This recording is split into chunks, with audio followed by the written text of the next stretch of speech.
మిత్రులారా, సత్సంగంలో భాగంగా ఇప్పుడు మనం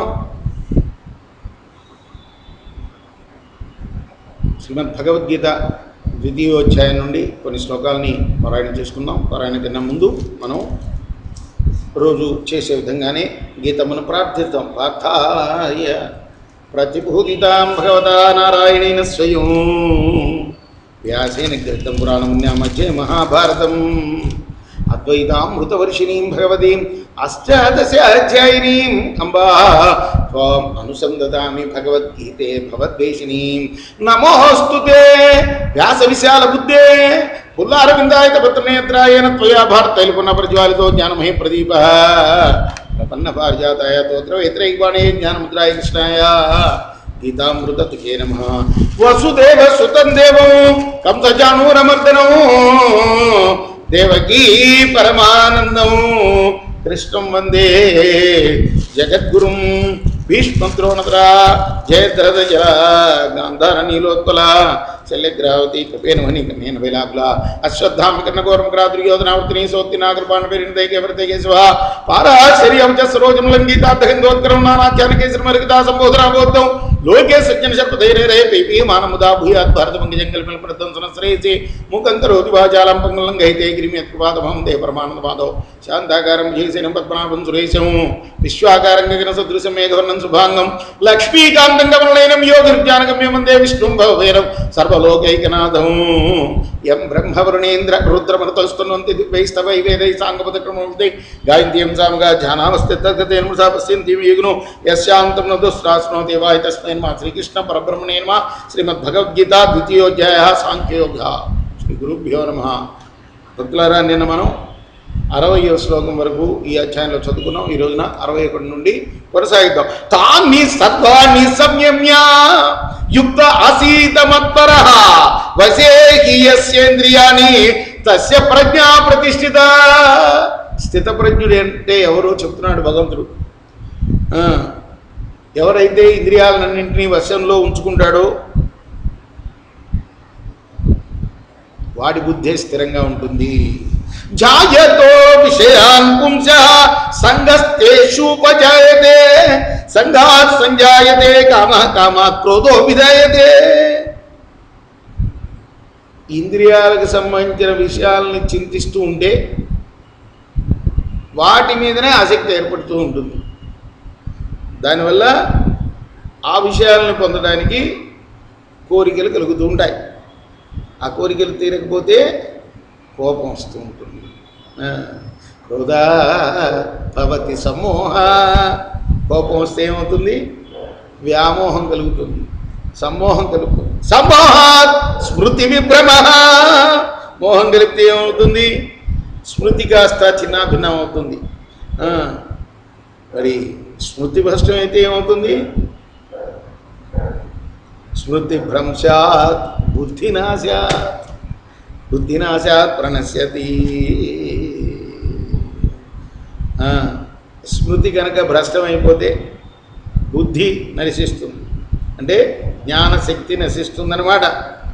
బుద్ధి నాశనం అయితే మనుషుడు పతనం మొదలవుతుంది.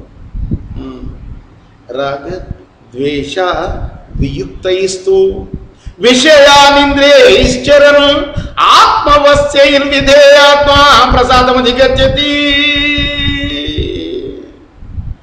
అంతఃకరణాన్ని వశంలో ఉంచుకొని సాధకుడైన వాడు అనురాగ ద్వేష రహితుడై, అనురాగం ఉండకూడదు, ద్వేషం ఉండకూడదు.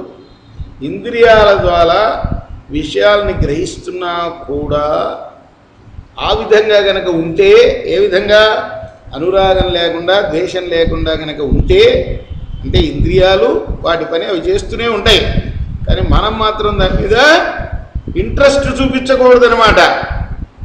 అంటే మనశ్శాంతి అప్పుడే ఉంటుంది. ఎప్పుడు ఉంటుంది? అనురాగం లేకుండా ద్వేషం లేకుండా అనుభవించినప్పుడే మనశ్శాంతి ఉంటుంది. కాస్త మామిడి ఉప్పు ఎక్కువ వేసిందనుకో, ఆ విషయం మీద ఆసక్తి ఉంటే ఏమవుతుంది? మనశ్శాంతి ఉండదు. అబ్బాయి ఎప్పుడు ఉప్పు ఎక్కువ వేస్తుంది, తిన్నా సాయించట్లేదు అని ఉంటుంది కదా. ఉప్పు ఎక్కువ వేసినా తక్కువ వేసినా తినగలిగేవాడే అంటే ఉదాహరణ చెప్తున్నా, చిన్న ఉదాహరణ. వాడి మనశ్శాంతి ఉంటుంది వాడికి. ఎందుకుంటుంది మనశ్శాంతి?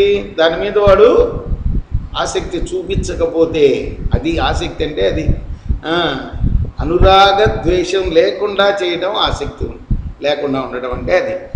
మనము చేసే ఇది వచ్చినా రాకపోయినా పర్వాలేదు, ద్వేషం లేకుండా ఉండాలి. ఈ పని చేస్తున్నాము, వచ్చినా రాకపోయినా దైవ కృపే అనుకుంటమే అనురాగ ద్వేషం లేకుండా ఉండడం. విషయాలు ఇంద్రియాలు విషయాల్లో ప్రవర్తిస్తూనే ఉంటాయి, అందుకోసమే అవి ఉన్నవి. పంచేంద్రియాలకి పంచ విషయాలు పెట్టిన దానికోసమే. ఈ దేహం ఇచ్చినప్పుడు ఈ దేహం చేయాల్సిన డ్యూటీ చేస్తూ ఉండేవారు. కానీ ఎలా చేయాలి ఇలా అంటే అనురాగం లేకుండా ద్వేషం లేకుండా విషయానుభవం చేస్తేనే మనశ్శాంతి ఉంటుంది, లేకపోతే వాడికి మనశ్శాంతి ఉండదు. వాడినే స్థితప్రజ్ఞుడు అంటారు. మిత్రులారా, మిగతా భాగం రేపు కొనసాగిద్దాం. ఇప్పుడు గీతా మహత్యాన్ని కూడా చదువుకుందాం. ధరోవాచ భగవాన్ పరమేశాన. ఇవాళ ఎక్కడి వరకు చదువుకున్నాం? 64వ శ్లోకం వరకు చదువుకున్నాం. రేపు 65 నుండి చదువుకుందాం. గీతా మహత్యం. ధరోవాచ భగవాన్ పరమేశాన భక్తిరవ్యభిచారిణి ప్రార్థం పూజ్యమానస్య కథం భవతి ప్రభో. ప్రార్థం పూజ్యమానోపి గీతాభ్యాసరత సముక్తస్య సుఖీలోకే కర్మణానుపలభ్యతే మహాపాపాది పాపాని గీతాధ్యానం కరోచేత్ పచ్చిస్పర్శన్న కుర్వంతి నని దినమబోధ్ గీతాయ పుస్తకం ఎత్ర ఎత్ర పాఠ ప్రవర్తతే తత్ర సర్వాణి తీర్థాని ప్రయాగాదీని తీర్థవై సర్వే దేవాశ్చ ఋషయో యోగినః పన్నగాసి గోపాల గోపికా వాపి నారదోద్ధవ పార్షదై సహాయో జాయతే శీఘ్రం యత్ర గీతా ప్రవర్తతే యత్ర గీతా విచారస్య పఠనం శ్రుతం తత్రాహం నిశ్చితం పృథ్వీ నివసామి సదైవ గీతాశ్రయం తిష్టామి గీతా మే చోత్తమం గ్రహం గీతా జ్ఞానం ఉపాశ్రిత్య త్రీన్ లోకాన్ పాలయామహం గీతా మే పరమా విద్యా బ్రహ్మరూపాన సంశయ అర్థమాత్రాక్షరాంచ స్వానిర్వాచ్యపదాత్మజ చిదానందేన కృష్ణేన ప్రోక్త్వా సముఖతోర్జునం వేదత్రీ ప్రాంత తత్వార్థజ్ఞానం యస యోష్టాదస్యపి నిశ్చన్నరో నిశ్చలమానసా జ్ఞానసిద్ధిం సర్వతే తత్యాత్ పరమతో పాఠే అసమర్థతం పునేతార్థం పాఠమాకరే తదా గోదానం పూజ్యం లభతే నాత్ర సంశయ